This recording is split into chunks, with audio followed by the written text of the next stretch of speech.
In the quiet of space, the human colony on Orbanis 7 was a testament to peace and resilience.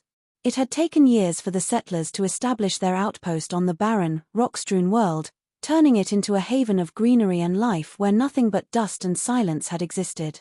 The inhabitants were mostly scientists and engineers, not soldiers, and they had come to Orbanis 7 with the hope of building something new free from conflict and darkness. Yet, none of them could have anticipated what lay on the other side of the endless void. The attack came without warning. At first, it was a disturbance on the colony's radar, a distant blip that seemed to approach and retreat, as though testing the colony's defenses. By the time the sentries spotted the incoming fleet, it was too late to mount a proper defense.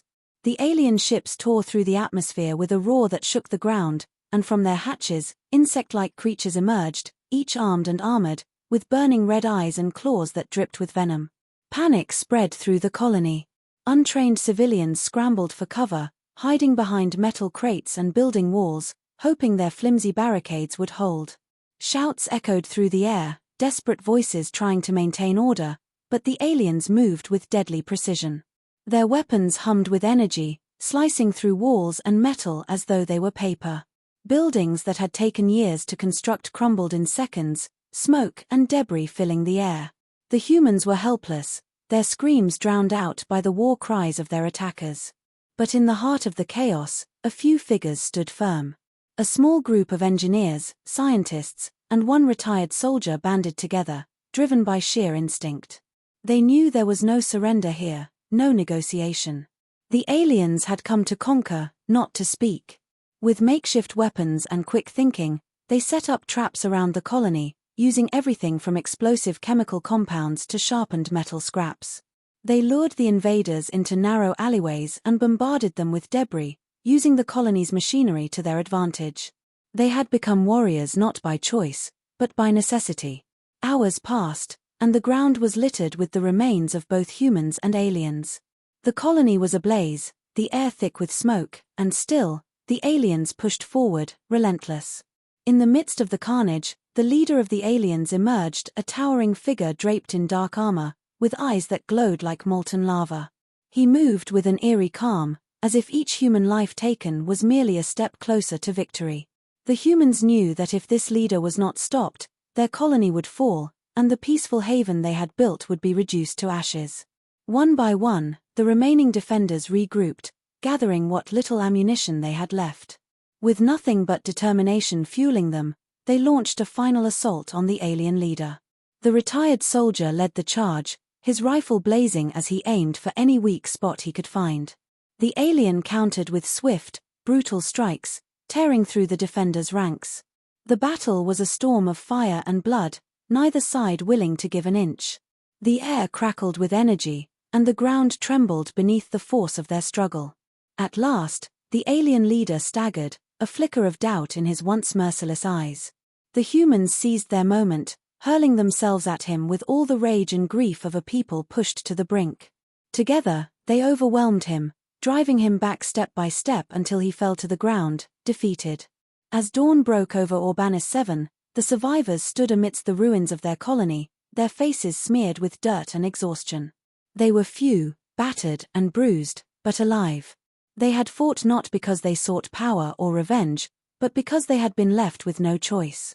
They had wanted peace, but now they understood sometimes peace could only be won with the resolve to fight back, no matter the cost. And as they looked out over the shattered landscape, they knew that whatever the universe threw at them next, they would be ready.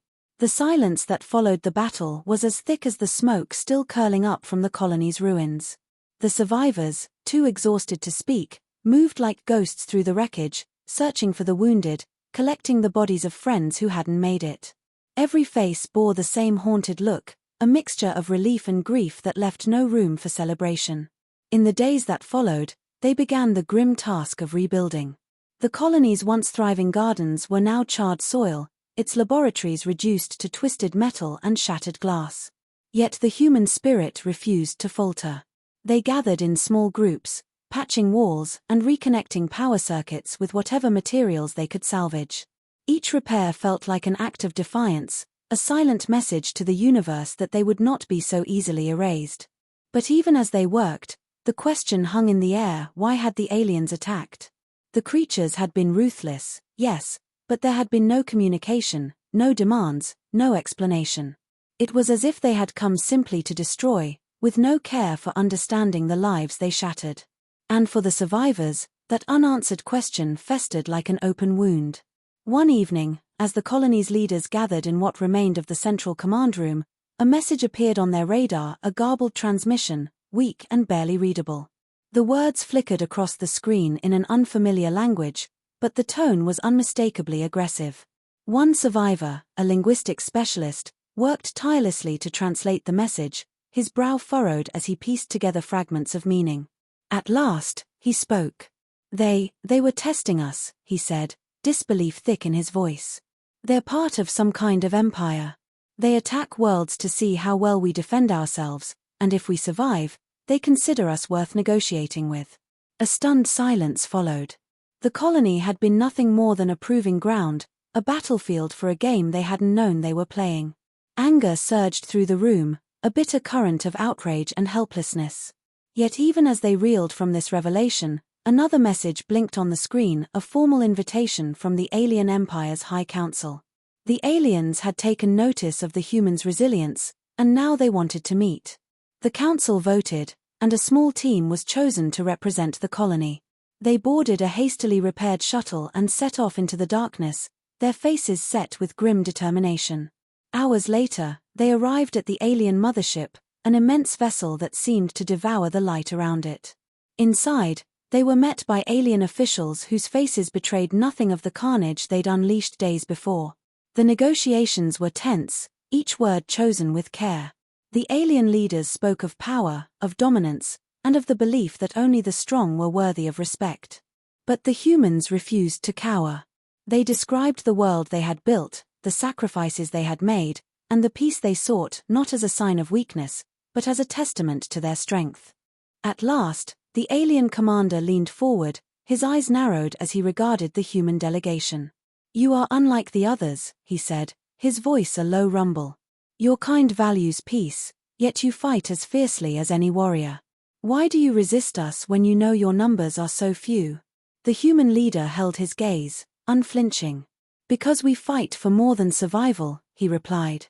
"We fight for the lives we've built, the people we protect, and the freedom to choose our own path. We fight because we believe that peace is worth defending." The alien commander was silent for a long moment. Then, with a slight nod, he rose from his seat. "Then consider this our truce," he said, his tone colder than ice. "You have proven your worth, humans. But know this, should you falter, we will return, and we will not be so forgiving." With that, the humans were escorted back to their shuttle, the weight of the aliens' words heavy on their shoulders. They returned to the colony in silence, each lost in their thoughts as they approached their battered home. The truce was a fragile one, a mere pause in the hostility that could reignite at any moment. Yet as they landed and stepped onto the familiar soil of Orbanis 7, they felt a renewed sense of purpose. The colony would rebuild. They would fortify their defenses, prepare for whatever lay ahead, and hold fast to the belief that peace was something worth fighting for. And if the alien empire ever returned, the humans would be ready not just to defend their world, but to show that strength and compassion could coexist. For they had learned something invaluable in the fires of battle, that even in a universe ruled by power, the human spirit could not be broken. In the days that followed, the colony's transformation was swift. Every member worked tirelessly, their exhaustion tempered by a newfound determination. Barricades were fortified, new energy shields were tested, and every corner of the settlement was reinforced as if preparing for a siege. Engineers who had once focused on irrigation systems and communication networks now turned their skills to building advanced weaponry and defense systems, merging their scientific expertise with a sense of urgency they'd never felt before. The truce with the alien empire loomed over them like a shadow. The words of the alien commander, "Should you falter, we will return," echoed in their minds. Yet, instead of succumbing to fear, they channeled it into strength. Training programs were set up, and civilians who had never held a weapon found themselves learning combat techniques and tactical maneuvers. No one was left unprepared, not this time. They had tasted the terror of unprovoked assault, and they had no intention of being caught off guard again. One night, while working late in the command center, the colony's chief engineer, Elena, received an urgent message. The radar was picking up an object on the outskirts of their solar system, a single alien scout ship, scanning the area with what appeared to be sophisticated surveillance equipment. It wasn't an attack, but it was close enough to feel like a warning. Elena called the other leaders, and they watched as the scout circled the edges of their territory before disappearing into the blackness of space. The visit from the scout sent a ripple through the colony. They knew what it meant. The alien empire was watching, waiting for the slightest sign of weakness. Some colonists questioned whether they should abandon Orbanis 7 and search for a safer home, but the majority stood firm. They had built this place from the ground up, and they weren't about to leave it behind. Instead, they doubled down on their preparations, taking the scout's appearance as a reminder of the ever-present threat. As the weeks turned into months, rumors began to spread through the colony. Some claimed that the alien empire had conquered countless other worlds, leaving a trail of desolation in its wake.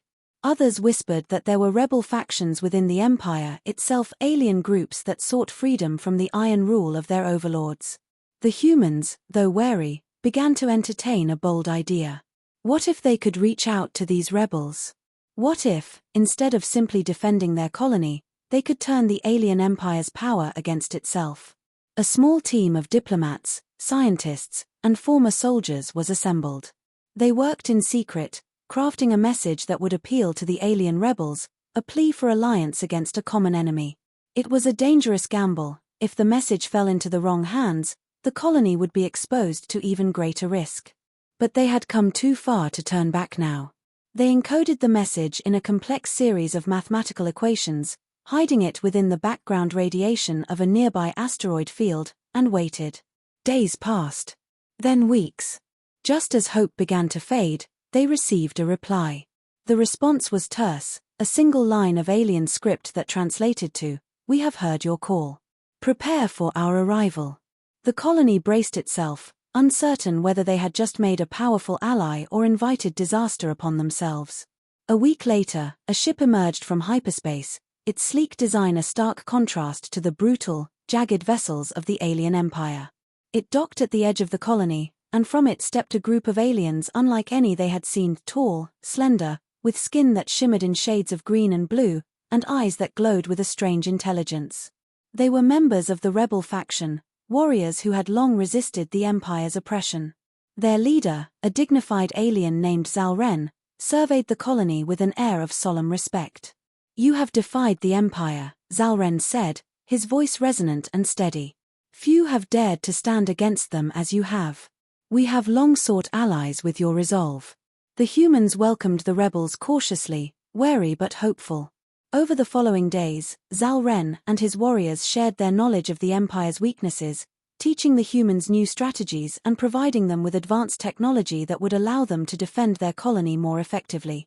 Bonds formed between the two groups, their shared experiences of resilience and survival bridging the gap between species.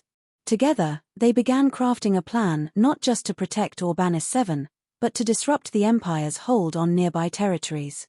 They would strike at key outposts, sabotaging supply lines and undermining the Empire's control, all while keeping their movements hidden. It was a dangerous strategy, but it gave them hope, a chance to not only survive but to create a legacy of defiance in a galaxy ruled by fear. As the alliance grew, the rebels and humans launched their first strike, a swift, calculated attack on an Imperial station known for its oppressive tactics. The mission was a resounding success, and news of the rebellion spread like wildfire. Other worlds, long subdued under the Empire's tyranny, began to stir, inspired by the unlikely alliance on Orbanis 7. The final showdown, they knew, would come. The Empire would not ignore such insurrection for long. But as the colony's defenses strengthened and the alliance with the rebels deepened, the humans felt a surge of confidence. They had transformed, not just from civilians to warriors, but from a single, isolated colony into a beacon of hope for others. They had started as settlers, people who had sought only peace and a place to call home. But they had become something far more, a force that would not bow, a spark that could ignite the stars. Word of the rebellion spread across star systems like a wildfire, reaching even the most remote worlds under the Empire's oppressive rule. Stories of Orbanis 7 circulated in hushed tones in alien marketplaces and imperial outposts, tales of humans and rebels striking against impossible odds, disrupting trade routes, freeing enslaved colonies, and dismantling imperial stations.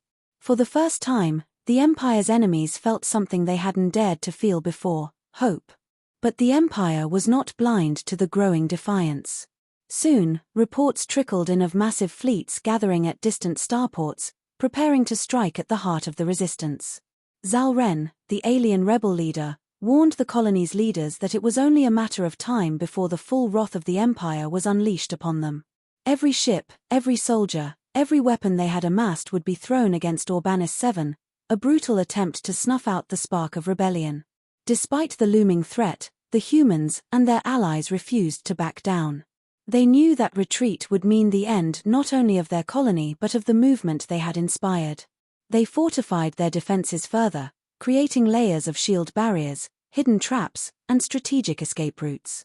Their alliance had grown, with new factions and sympathizers joining their cause, bringing additional firepower and fresh recruits. They were no longer a single colony, they were a force, united by the shared dream of freedom.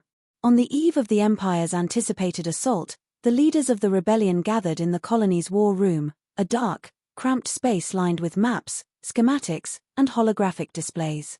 Elena, the chief engineer, studied the battle plans with a focused intensity. "Our defenses are as strong as we can make them," she said, her voice steady but edged with tension. "But if their main fleet arrives in full force, we'll need to rely on more than just fortifications. We'll need tactics that can break their ranks, disrupt their coordination." Zal Ren nodded thoughtfully. "We've learned much from each other," he said, his alien eyes glowing with fierce determination. "Your resourcefulness, your resilience, it's something the Empire has never faced. They believe they can crush us with sheer force. Let's show them the power of unity." As the rebel leaders devised final plans, a transmission cut through the room, the cold, metallic voice of the Empire's High Commander filling the air. "To the inhabitants of Orbanis 7, he intoned, you stand on the brink of annihilation. Surrender now, and perhaps mercy will be granted. Resist, and you will be obliterated." The message left a silence heavy with tension. Then Elena, her gaze hard as steel, turned to her comrades. "They've underestimated us before. Let's make sure they regret it." The next day, the Empire's fleet emerged from hyperspace, hundreds of ships filling the skies above Orbanis 7. Their ominous black hulls gleamed under the distant sunlight, casting shadows over the colony below. But the rebels were ready. With a synchronized precision born of weeks of preparation, they activated the colony's defenses. Energy shields crackled to life, cloaking the settlement in a dome of shimmering light, while laser turrets sprang from hidden outposts, firing relentless volleys at the approaching ships. The first wave hit the colony like a tidal surge, missiles and plasma blasts pounding against the shields, their energy straining under the assault. But the rebels fought back with a vengeance. Zal Ren led a squadron of swift, agile ships, weaving through the enemy lines, hitting weak points, drawing fire away from the colony. Human and alien fighters worked in unison, each protecting the other as they struck with relentless precision. Then, amidst the chaos, Elena launched their secret weapon, a fleet of remote-controlled drones, each carrying a volatile payload. The drones slipped through the enemy lines, guided by hidden frequencies, and detonated in a series of explosions that ripped through the Imperial ranks. The sudden breach caused panic, their formations breaking as ships collided in the chaos. The Empire's commander, furious at the unexpected resistance, deployed his most advanced warships. These were heavily armored, nearly impervious to conventional weaponry, and they tore through the rebel ranks with ruthless efficiency. But Elena and her team had planned for this too. Using the colony's energy grid, they redirected power to an experimental electromagnetic cannon, a device that fired pulses strong enough to disable electronic systems. As the Imperial warships bore down on the colony, the cannon fired, sending a shockwave through the air. The alien warships stalled, their systems flickering, leaving them vulnerable. Rebel fighters took advantage of the opportunity, striking at the disabled ships, turning them into fiery wrecks that fell to the planet's surface in spectacular bursts. Yet, even with their tactics and resilience, the rebels were outnumbered. The Empire's forces continued to press forward, wave after wave battering the colony's defenses. For every Imperial ship they took down, 2 more seemed to appear in its place. The battle raged on, hour after hour, with no end in sight. As the sun began to set, casting an eerie red glow over the battlefield, a final wave of Imperial dreadnoughts arrived, each one larger and more menacing than the last. The colony's defenses were stretched to their limit, their shields flickering, power reserves dwindling. It seemed as though the end was inevitable. But then, just as hope began to fade, a new fleet appeared on the horizon. It was a coalition of ships from worlds that had watched Orbanis 7's struggle, inspired by their defiance. 100 different species, each with their own reasons to resist the Empire, had united, answering the call to fight. Together, they surged toward the Imperial fleet, their combined firepower overwhelming the enemy lines. The skies above Orbanis 7 became a symphony of explosions and light as the coalition's forces pushed back, driving the Empire's fleet into a desperate retreat. The Imperial commander, realizing the battle was lost, ordered a full withdrawal, his fleet vanishing into hyperspace, defeated and humiliated. When the last Imperial ship disappeared, a stunned silence fell over the battlefield. The rebels and their new allies looked around, breathing in the hard-won peace that settled over the colony.